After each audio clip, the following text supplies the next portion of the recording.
Pasajeros con destino al tercer país. Embarque inmediato. Historias, vidas en movimiento, conversaciones sin libreto. Tercer país, vivir afuera, pensar adentro. Hola, bienvenidos y bienvenidas a Tercer País, este espacio donde hablamos de los caminos que elegimos, de los lugares que dejamos atrás y de las versiones de nosotros mismos que aparecen cuando la vida nos pide algo más. Hoy, el capítulo se llama 185 kilómetros, lo que no ves. Es decir, una cifra que inspira admiración. Porque detrás de una distancia así no hay solo resistencia física, hay disciplina, cansancio, renuncia, constancia y una conversación muy profunda entre el cuerpo, la mente y la voluntad. Hoy nos acompaña Héctor Fuentes, salvadoreño, ultramaratonista y entrenador.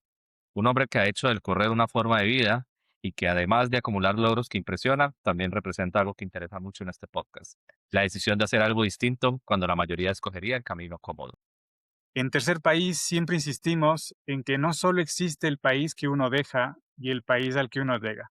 También existe ese otro territorio que se abre cuando alguien decide cambiar su rutina, su cuerpo y su manera de habitar el mundo. Y a veces ese tercer país empieza de madrugada, cuando nadie aplaude y solo queda entrenar. Así que hoy queremos hablar de lo que no se ve, de lo que hay detrás del atleta, del entrenador, del que llega, del que gana y del que siguen. Estos es Historias Humanas. Historias humanas, el corazón del episodio, experiencias reales, propias y ajenas, que hablan de las vidas en movimiento, decisiones difíciles, aprendizajes, caídas y reconstrucciones. Tercer país, vivir afuera, pensar adentro. Héctor, gracias por acompañarnos. Preséntate, ¿quién es Héctor Fuentes fuera de los kilómetros? Bueno, no, gracias a ustedes por la invitación. Mi nombre es Héctor Fuentes, tengo ya 46 años y soy corredor de asfalto, corredor de montaña. Ya llevo varios años en este mundo del deporte y aparte de eso también soy entrenador de corredores de asfalto y corredores de montaña. Héctor, ¿de dónde eres? Pues soy de la zona norte del país llamado El Salvador. Nací en la zona norte, zona montañosa, por eso a mí me encanta correr asfalto, pero el deporte preferido para mí es correr por montaña. Soy prácticamente de la parte más alta que tiene El Salvador, que son 2.730 metros sobre el nivel del mar, pero vivo acá en Ciudad Capital, en San Salvador, desde hace ya muchos años. ¿Eres de Chalate? De Chalatenango, exacto, zona norte. No, conocí Chalatenango cuando iba a hacer monitoreos por allá, ciudades, municipio y ciudades muy bonitas. Héctor, yo desde mi área, desde mi perspectiva, o sea, lo hablo mucho con Juanse. Juanse es una persona que admiro mucho por su disciplina y yo como alguien que negocio conmigo mismo para salir a caminar, a jugar fútbol, a correr, te pregunto, ¿en qué momento pasaste de correr a decidir que lo tuyo iba por el camino de un ultramaratón? Yo creo que al final todos los seres humanos estamos como hechos para estar en movimiento, ¿verdad? Desde pequeño, desde que damos nuestros primeros pasos y a medida vas creciendo y encontrás un deporte, ves la forma que te conecta con más personas, conoces lugares y conoces tus potenciales físicos y tus potenciales mentales. Y por ahí viene que me atrapó bastante este mundo del running, de empezar a caminar, correr, después tus 30 minutos que vas descubriendo que puedes correr. Y luego cuando ya corres 10 kilómetros te sientes Ironman, ¿verdad? Entonces, pero luego descubrís que existe algo que se llama el maratón, ¿verdad? Que hoy se habla bastante a nivel mundial de cuántas personas lo corren, que hay muchas maratones por todos lados, pero yo allá por el 2013, 2012 descubrí que había gente también que corría ultramaratones, ¿verdad? Fue la primera vez que escuché que era un ultramaratón y ahí fue como comencé a dar pasos más grandes, a programarme un poco más y luego de empezar a correr 5, 10 kilómetros, medias maratones, quería hacer un maratón, pero descubrí que había gente que corría ultramaratones y pues entonces dije, tengo que hacer una. Me salté todo el proceso, entrené, claro, fueron como 3 años para llegar a eso y en el 2014 hice mi primera ultramaratón de 50 kilómetros. Es como la que te marca, la que vos decís, hey, me encantó, el tema de pasar mucho tiempo solo en la montaña con tus pensamientos y ahí fue donde me atrapó todo esto. Héctor, Antes de que pregunte Juan Sebastián, ¿nos puedes explicar un poco para las personas que estamos un poco alejados del running, cuál es la diferencia entre maratón y ultramaratón? Sí, claro, existen carreras de 5, 10 kilómetros, media maratones y un maratón. Estamos hablando de 42.195 kilómetros y luego existen las ultramaratones, que es todo lo que va arriba de la distancia del maratón. Lo más común son en montaña, ¿verdad? Carreras de 50 kilómetros, de 80, de 100 kilómetros, de 100 millas. Ahora hay muchas carreras también de 200 millas. Este fin de semana se corre una en Estados Unidos de 300 millas. Y es una locura, ¿verdad? Y luego hay retos personales, hay carreras por etapas, hay gente que cruza su país completo de un lado A a un lado B. Entonces, una ultramaratón es toda carrera arriba de la distancia del maratón y las distancias más comunes son las que les he mencionado. Mira, tú eres de esos corredores híbridos, ¿no? Te gusta la montaña, pero también haces asfalto. Pero más allá de lo deportivo, ¿qué estaba pasando en tu vida cuando tomaste esa decisión? ¿Qué llevabas dentro de ti? No sé si era una exigencia, un objetivo, no sé, quizás probar algo nuevo. Sí, yo desde pequeño siempre fui muy, muy activo, o sea, de aquellos que no podías quedarte sentado más de 10 minutos en la misma silla. Entonces, y tus amigos te molestaban porque no podías quedarte quieto, ¿verdad? Eso fue como desde pequeño, desde mi infancia. Luego, cuando ya creces y empezás a estudiar y te atrapa ese mundo de los estudios, las salidas con los amigos, y todo se vuelve como una monotonía. Yo fui dejando un poco los deportes que tenía. Yo practiqué mucho fútbol de pequeño, hacía mucho hiking. La zona donde yo crecí es muy montañosa. Yo 2, 3 veces al mes salía a la montaña a hacer caminatas de 3, 4, 5 horas con mis amigos y estoy hablando de 12, 15 años de edad, ¿verdad? Pero luego me empezó a atrapar la monotonía del trabajo, las clases, los mismos amigos, y allá por el 2011 fue como que el punto de quiebre, ¿verdad? Empecé a aumentar de peso, pesaba 165 libras, no se me olvida. Yo mido 1,67 y tenía cachetes, como decimos en El Salvador, y fue como que tomé el primer paso y dije, no, tengo que empezar a cuidarme, o sea, esto me va a matar, me está asfixiando. Y bien me recuerdo, me fui a comprar un par de tenis, no sabía que no eran ni para correr distancias largas, después me di cuenta que era para correr máximo 5 o 10 kilómetros, y tuve el primer intento allá por finales del 2011 y salí y no aguanté ni 15 minutos. O sea, yo me recuerdo de ese día y dije, no, me regreso. Pasé como un mes más todavía y luego dije, no, tengo que hacer un intento porque sentía que me estaba enfermando demasiado también, ¿verdad? La monotonía del trabajo a la casa, de la casa al trabajo, de vez en cuando salía a jugar fútbol con mis amigos, pero descubrí de repente, dije, no, tengo que hacerlo, y al mes, después de haber colgado los tenis, después de haber corrido o trotado 15 minutos, hice un esfuerzo y me recuerdo que bajé una aplicación, que en ese entonces solo habían aplicaciones, no tenía reloj para correr, no sabía qué era un ritmo, no sabía nada, nada de qué significaba correr.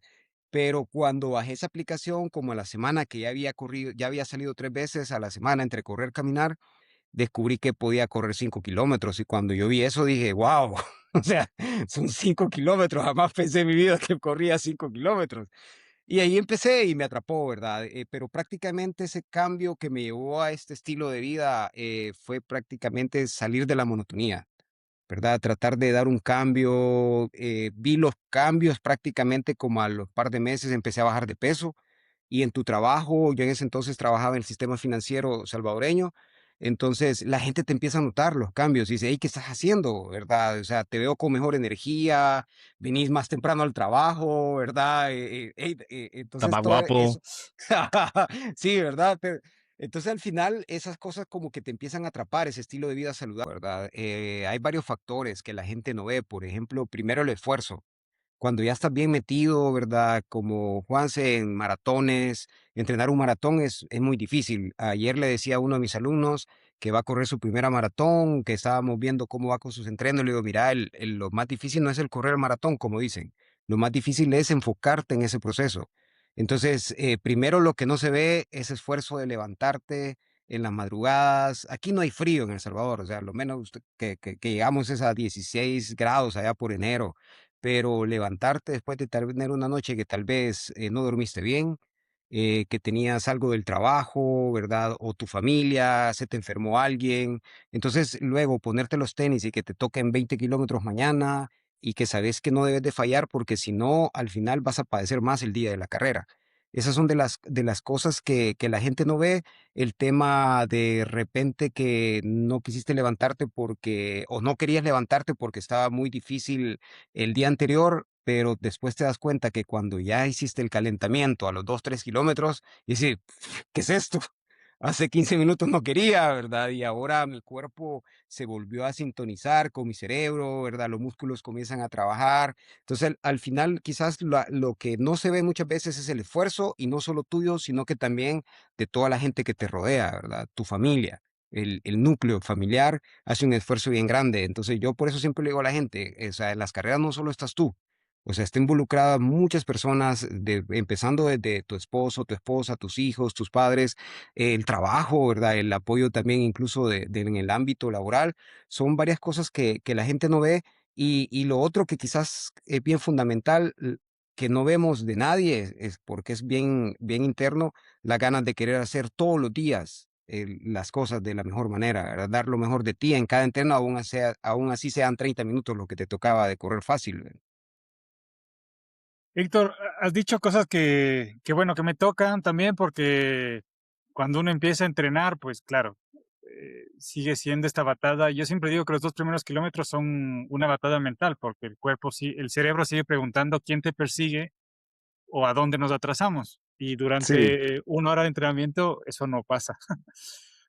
Pero además de eso, en tu perfil obviamente hay más de 40 carreras y tu último logro es un primer lugar en 100 kilómetros de montaña en la carrera de Oso Negro en 13 horas 44 minutos. O sea, es un tiempo en que seguramente te pasaron muchas cosas en la cabeza.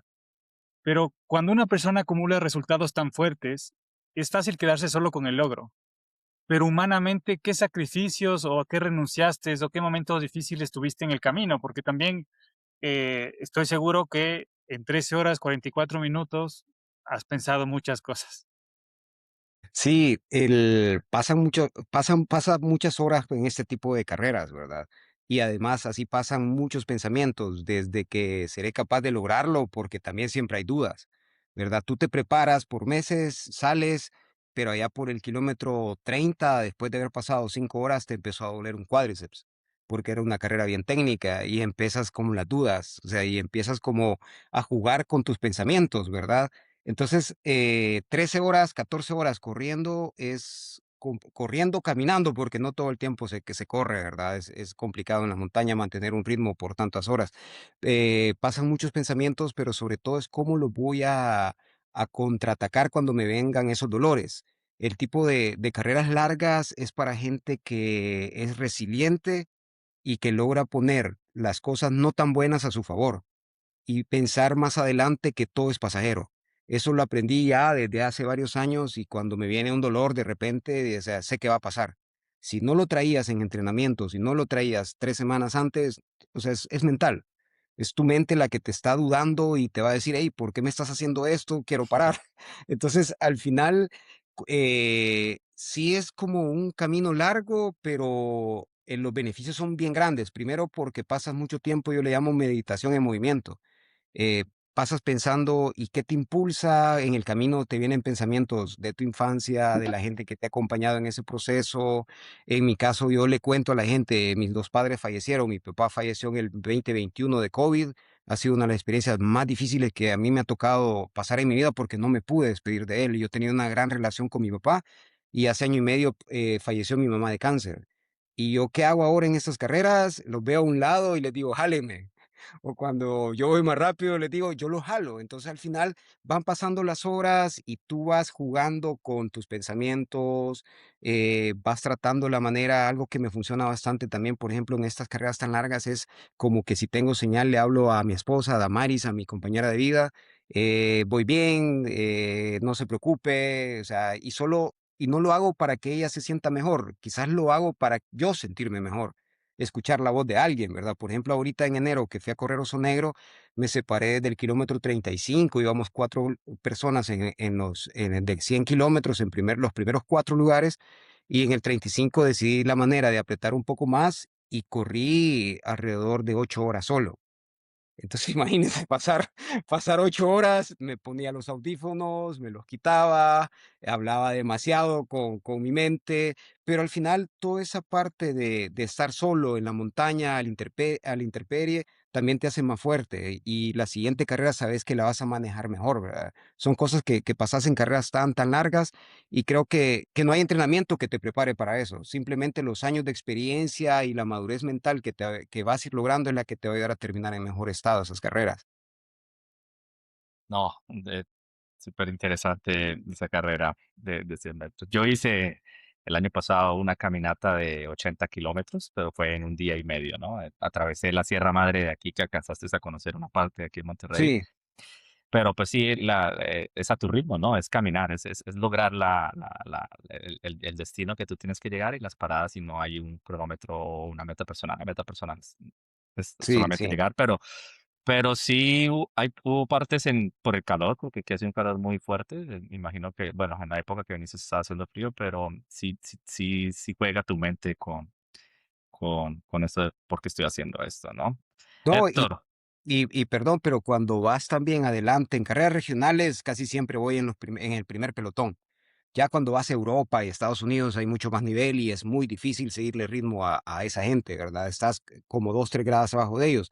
Pero en las carreras que he tenido la oportunidad de estar adelante es muy difícil. También la parte de ir punteando, porque también venís pensando cuánto le traes al segundo o tercer lugar. O sea, esa parte también si no estás fuerte mentalmente, te rompe. O sea, vas pensando a cada rato, ¿verdad? ¿Cuánto lo traigo? Y no le puedes preguntar a nadie, no hay aplicación donde sacas el teléfono para poder ver.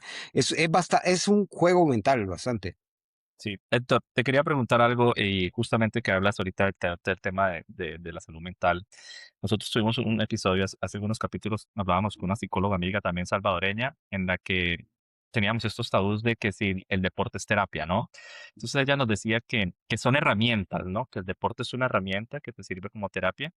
Y yo te quería preguntar, ¿tú cómo manejas todo el tema de salud mental aparte de estas prácticas deportivas? ¿Tú vas a terapia o qué otras herramientas utilizas para poder fortalecer tu mente como atleta, ¿no? Que nunca he estado en terapia con alguien, pero lo que pasa que yo tengo mucha gente entrenando conmigo y me relaciono semanalmente con ellos y escuchar o ver lo que hacen y ver su avance, su progreso, o en la casa, a veces cuando vengo, le cuento a mi esposa de mi entrenamiento y le digo, o sea, no me sentí bien, creo que me faltó esto, creo que es la mejor terapia que tengo en mi vida, ¿verdad? O sea, el grupo o el running team que yo tengo es bien grande y tengo gente que ha empezado caminando y que ahora ya corrió sus primeros 10 kilómetros. Hace 3 4 días una persona corrió sus primeros 10 kilómetros donde nunca había corrido.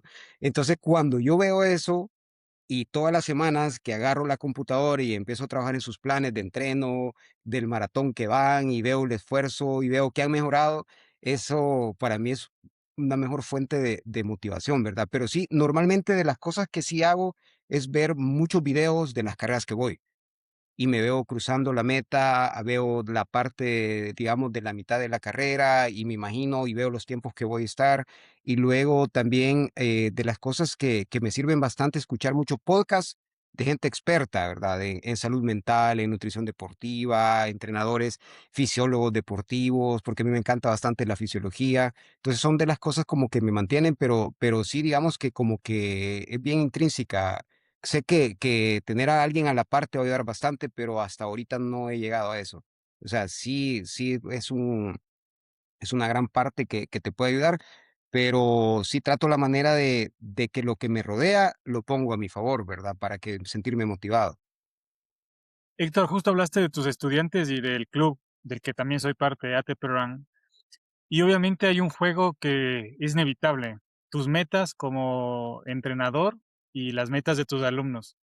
Y en varias ocasiones los alumnos tiramos unas cifras para hacer una maratón en menos tiempo del que creemos porque nos llevamos por la emoción.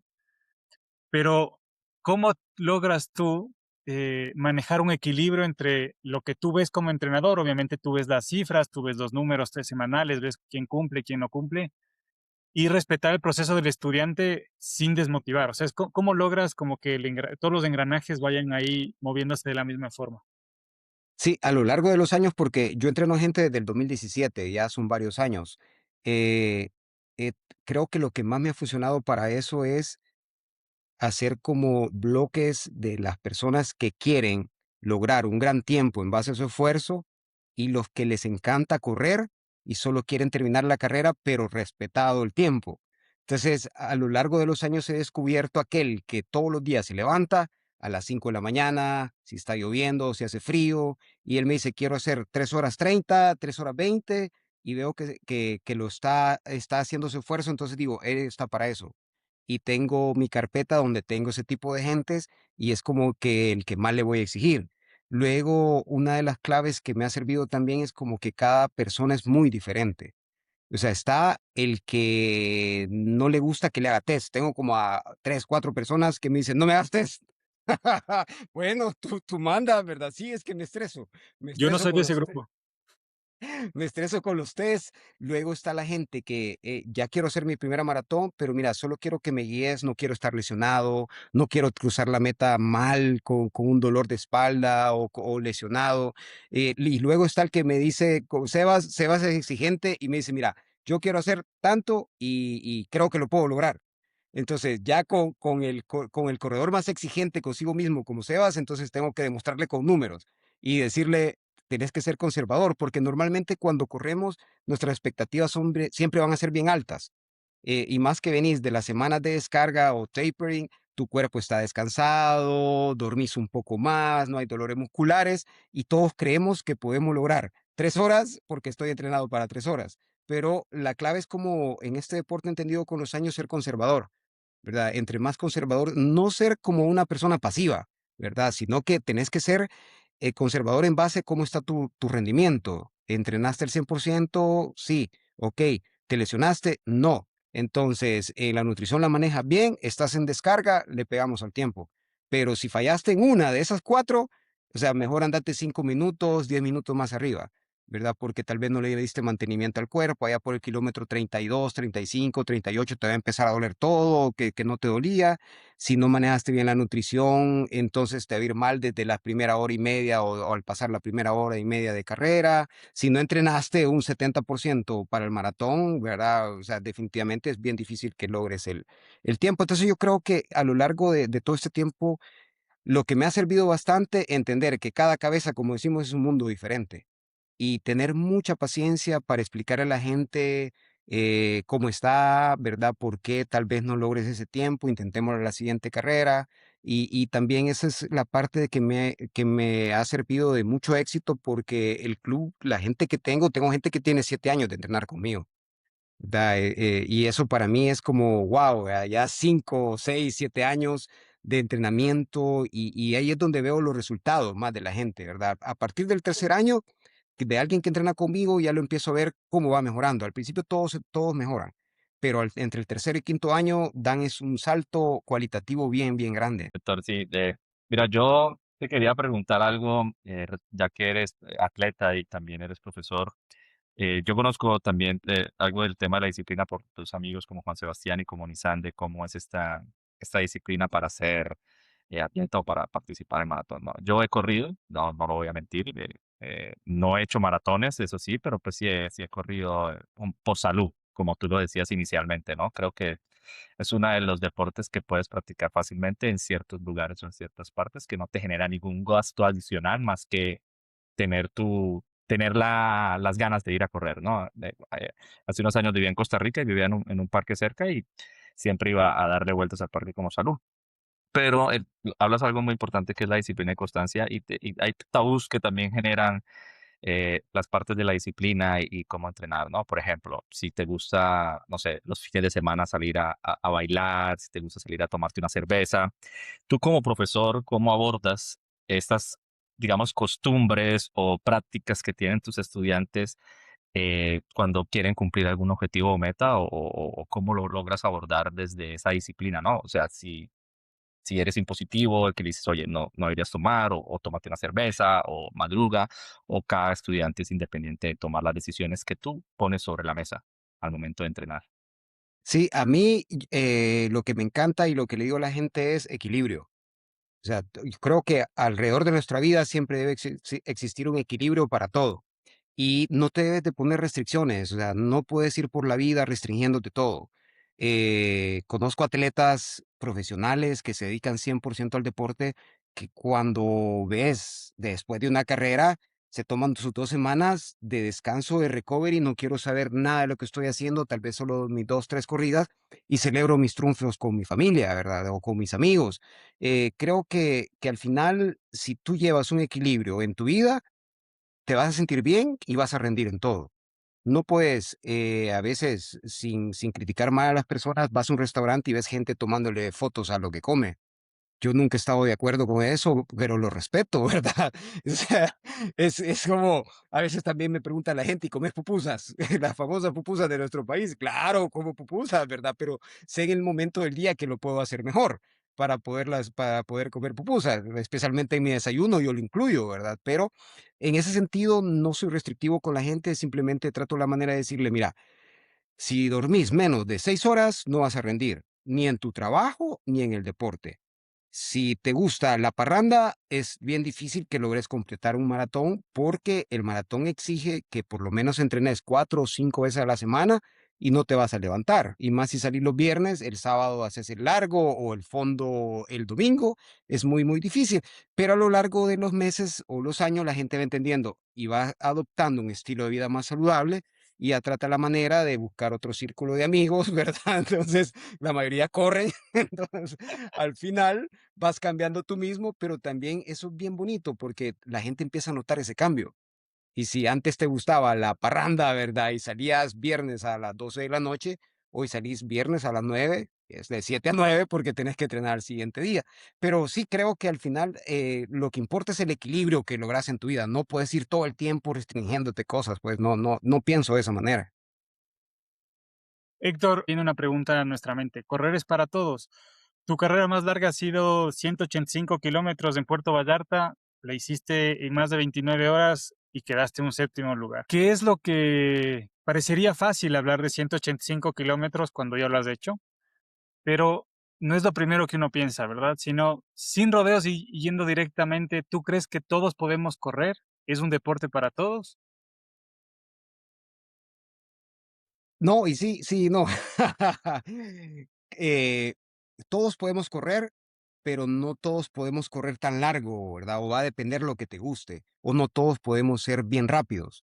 El tema es, y yo insisto bastante en eso a la gente que entrena conmigo o a mis amigos, pongan a sus hijos a hacer deporte desde pequeño, porque cuando tú desde pequeño desarrollas las fibras musculares, cuando llegas adolescente o pasas de los 20 años, tú vas a estar preparado para poder practicar cualquier deporte. Y por eso en el atletismo los niños, por ejemplo, comienzan con decatlón, que son más deportes, pentatlón, cosas por el estilo, para ver que ellos poco a poco vayan descubriendo a los 12, 10 años qué es lo que les gusta. Entonces, cuando ya esos niños comienzan a los 6 años a nadar, a los 8 años están jugando tenis o qué sé yo, cuando ya llegan a correr y descubren, hey, el running, como está ahorita bastante el boom, esos niños corren bien y pueden correr rápido y en los 10 años siguientes van a correr más largo. Entonces creo que va a depender bastante de la formación de la niñez y adolescencia que tengan las personas para poder correr largo y para poder correr rápido, ¿verdad? Eso es bien fundamental, la formación de la infancia que tengas en los deportes. Tres tips o tres cosas que le puedas decir a una persona como yo que está empezando, que quiere empezar a correr. Primero,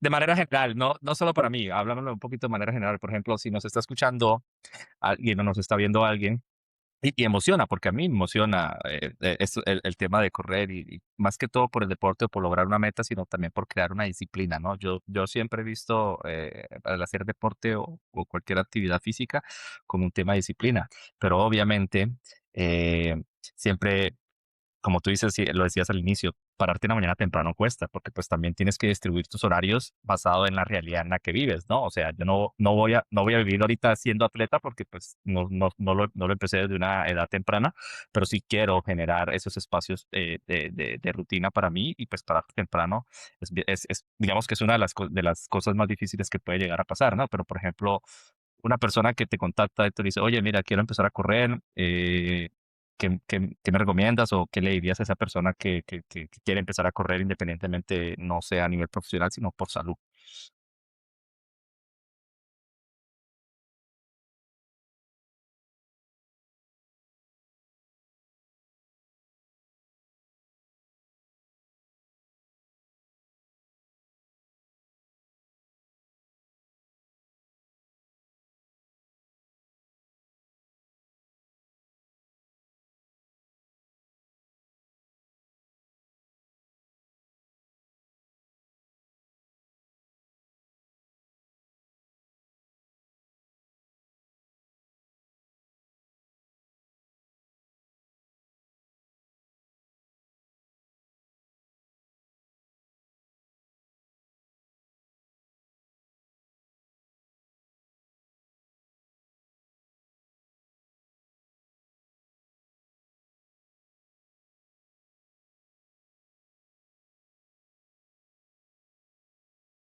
Que es la maratón.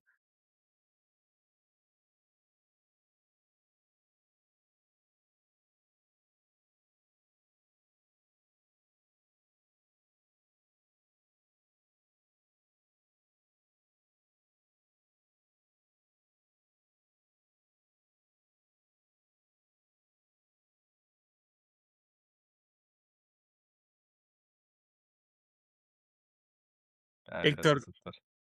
vamos a invitarte ahora a escuchar algunos relatos de personas que nos cuentan qué las motiva a correr. La gente dice, un espacio abierto a quienes nos escuchan y nos ven. Opiniones, mensajes, audios y relatos que amplían la conversación y demuestran que no hay una sola forma de vivir el cambio. Tercer país. Vivir afuera, pensar adentro.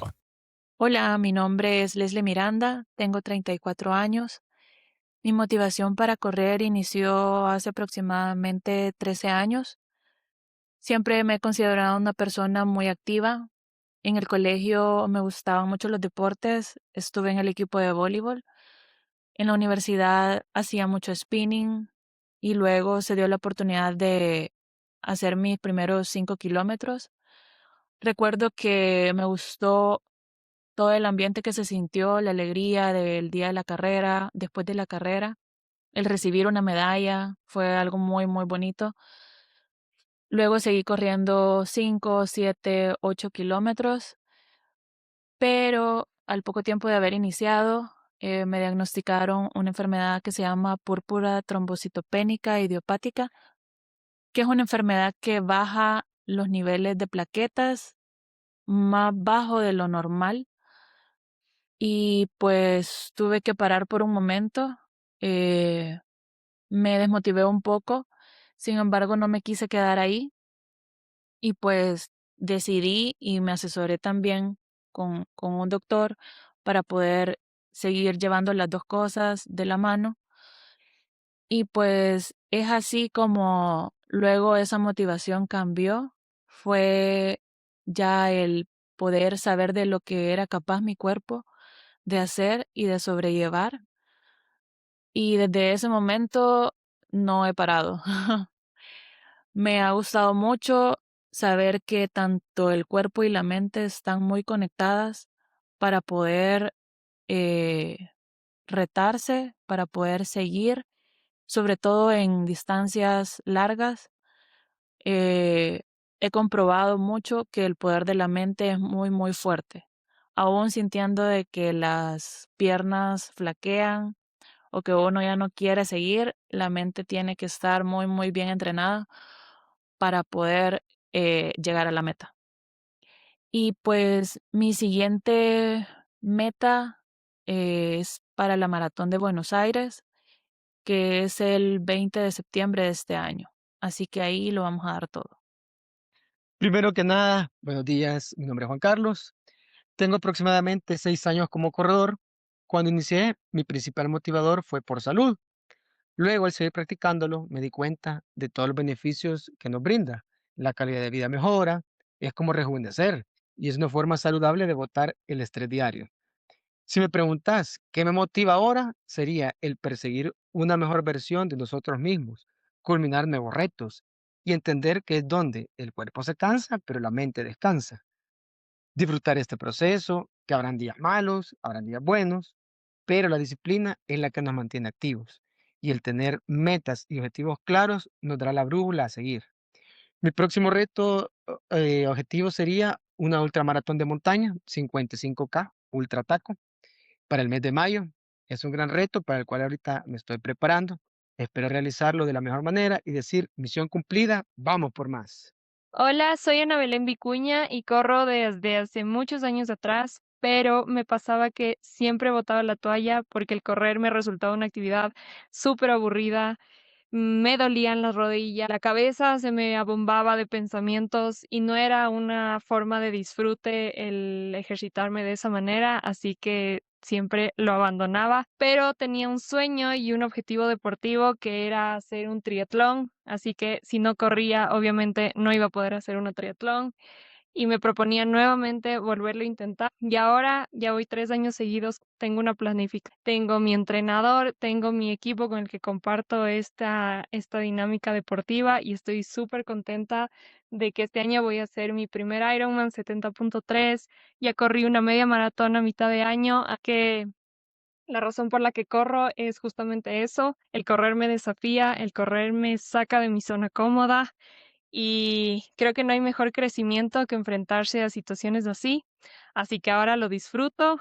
Me encanta ver cómo voy bajando mis tiempos, voy mejorando la técnica y voy dominando el atletismo. No soy ninguna experta, pero me siento muy orgullosa de los objetivos que he cumplido.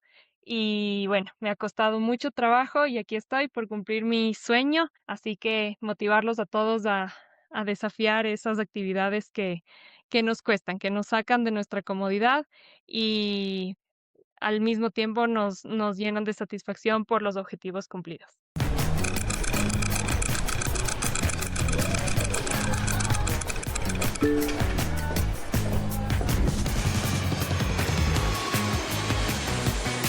Tercer país. Vivir afuera, pensar adentro. Bueno, hemos llegado al six pack de la semana. Diego, ¿qué nos tienes para hoy? Bueno, yo les traigo 2 libros y un disco. Voy a empezar por el disco.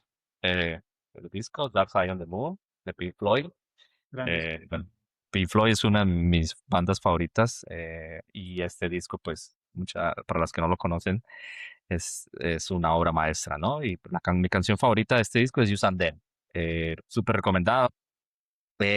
Un libro justo salvadoreño, hace poco estaba cumpliendo el natalicio de Oscar Andulfo Romero, de este gran personaje de la historia salvadoreña, y me regalaron este libro en El Salvador que se llama Piezas para un retrato, y pues es un libro de la periodista y escritora María López Virgil, y pues es una biografía coral, ¿no? Contada a partir de las diferentes voces que conocieron a Monseñor Oscar Arnulfo Romero. Y este libro me gusta mucho porque empieza hablando de cómo era de conservador Oscar Arnulfo Romero cuando llegó, en El Salvador, o sea, cuando empezó su teología era muy conservador, pero después se fue volviendo muy liberal y se fue volviendo y acercando a la realidad y a esta población de El Salvador dentro de esta problemática que se vivía en los años 70 y 80, ¿no?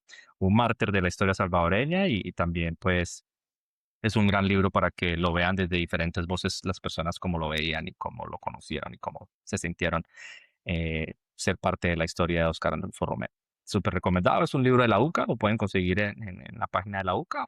Y por último, este libro que me encanta y me impactó muchísimo después de los acuerdos de paz. Bueno, el Centro Nacional de Memoria Histórica de Colombia sacó Catatumbo, Memorias de Vida y Cotidianidad y Dignidad, perdón, Memorias de Vida y Dignidad.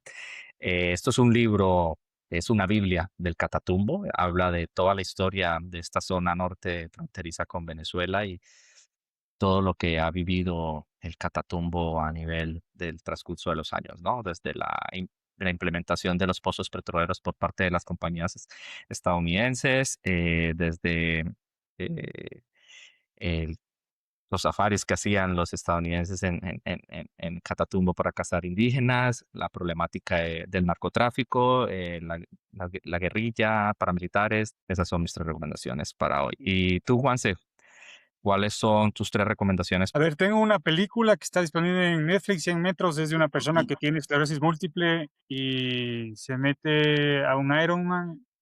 Y es una película basada en hechos reales, una persona que con esta enfermedad que es tan complicada, le costaba tanto caminar 100 kilómetros, 100 metros, pero como esta lógica, que algo que ya que nos ha dicho Héctor durante la entrevista, quizás retos, moverte, tomar decisiones que a veces son difíciles y salir de tu zona de tu zona de confort. Así que es una película española que está bastante bien y que la recomiendo y que quizás tiene algo que ver con el capítulo de hoy, que es eso, ponerte retos y quizás dejar de lado, en la medida de las posibilidades, eh, excusas, ¿no? Porque creo que todos los días, a veces, si es que nos ponemos excusas, nos quedamos sentados en casa. El segundo es un libro, El descontento, es de una chica, el personaje principal es una chica que trabaja en una agencia de marketing y literalmente detesta a sus compañeros, detesta lo que hacen, detesta los retiros de trabajo para hacer trabajos en grupo. Los Creo que team building. los team building, tal cual. Así que me gusta mucho porque creo que es a veces esa sinceridad que cuando tenemos esos team buildings y ciertas cosas en las oficinas, llega al hastío y creo que en este libro específicamente hay una manera tan satírica de hablar de ciertos personajes de la oficina que pueden estar presentes en cualquier oficina y que hacen todo lo posible para llamar la atención, pero que realmente son unas personas que son bastante vagas. Y finalmente, Argentina 1985, se han cumplido 50 años del último golpe militar en Argentina. Y creo que es importante ver esta película porque habla de hechos históricos de cómo fueron juzgados los dictadores y torturadores de Argentina y no olvidarnos que eh, lo más importante en cualquier país es la democracia y que todos tengamos y se nos garanticen los derechos humanos. Esa está disponible en Amazon Prime. Gracias, Juanse. Y para el bonus track de la semana, Héctor, ¿cuáles son tus recomendaciones? Pues bueno, yo les traigo una recomendación de una teoría de la regla de las 10.000 horas. Yo lo descubrí hace como 3, 4 años y desde que lo descubrí por acá ha sido una muy buena herramienta, no solo en lo personal, sino con la gente que entrena conmigo. Existe un par de libros, pero el origen viene de un sueco, Anders Ericsson, un profesor de música, que descubrió que tenía niños con talento y niños que se esforzaban más que los que tenían talento. Y esos niños avanzaron un poco más a raíz de su esfuerzo. Y luego se vino dando esa regla de las 10.000 horas hasta llegar a un par de libros como el que estamos viendo de Malcolm.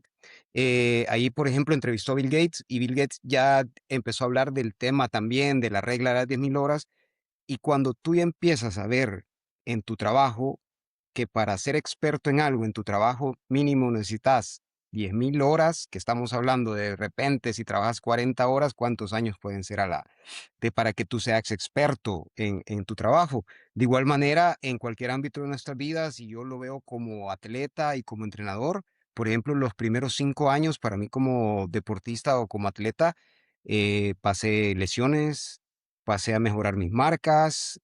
A partir como del quinto año al séptimo año, empecé a sentirme mejor corriendo. Menos molestias, menos lesiones, mejores ritmos, mejores tiempos de carrera. Cuando ya llegué al octavo año corriendo ya ultramaratones, por ejemplo, yo empecé a correr en el 2014.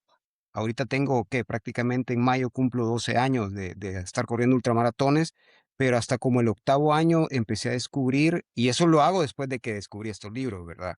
Que podía al octavo año me di cuenta que podía mantener 4 o 6 horas el ritmo en montaña, corriendo, caminando y un ritmo estable.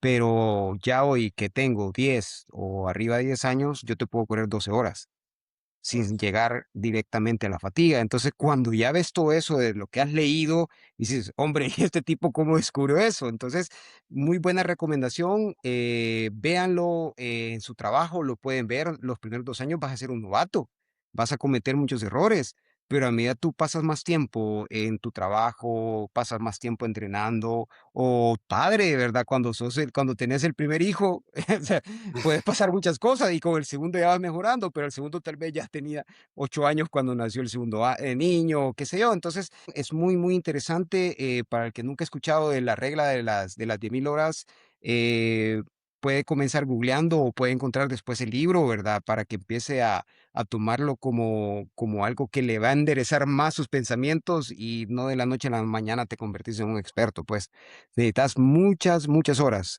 Y con esto cierro. Ahora estuve viendo, por ejemplo, mi último año de entrenamiento fueron 700 horas, 728 horas de entrenamiento, pero hace 6 años no pasaba de 300 horas. Entonces, a lo largo de los años, vos vas aumentando en todo y te vas a hacer más experto en lo que estás haciendo. Muchísimas gracias, Héctor, por tu tiempo, por tus enseñanzas. Como te he dicho también de manera presencial, pues te admiro mucho y de paso quiero invitar a todas las personas que nos escuchan, que nos ven, que nos sigan en todas las redes sociales y que nos veremos en el próximo episodio. Hasta la siguiente. Bueno, gracias.